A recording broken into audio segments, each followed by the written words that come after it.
গণপ্রজাতন্ত্রী বাংলাদেশ সরকারের মাননীয় প্রধানমন্ত্রী তারেক রহমানের ঘোষিত ৫ বছরে ২৫ কোটি বৃক্ষরোপণ কর্মসূচির অংশ হিসেবে নীলফামারীর জলঢাকায় উপজেলাব্যাপী বৃক্ষরোপণ কর্মসূচির উদ্বোধন করেছে বাংলাদেশ জাতীয়তাবাদী কৃষক দল।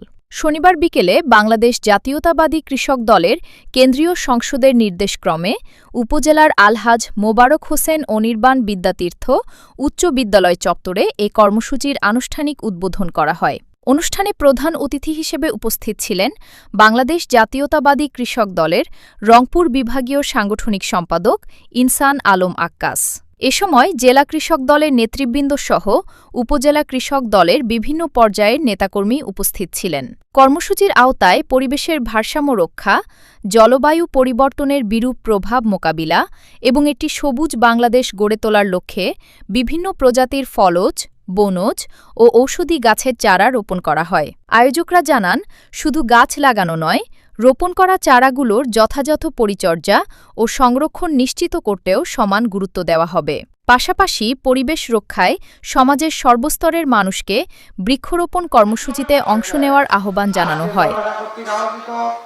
আজকের এই বৃক্ষরোপণ কর্মসূচির সংগ্রামী সভাপতি, অত্যন্ত পরিশ্রমী সংগঠক, উনি ঘোষণা দিয়েছিলেন, আমি দেশবাসীকে নিয়ে, সকলকে নিয়ে বাংলাদেশের উন্নয়ন করব। সেই প্রতিশ্রুতি অনুযায়ী ৩১ দফার মাধ্যমে, প্রিয় নেতৃবৃন্দ, আপনারা জানেন ইতিমধ্যে আমাদের কৃষকদের জন্য কৃষি কাজের উদ্বোধন করেছে কয়েকদিন আগে উপজেলা নির্বাহী কর্মকর্তা।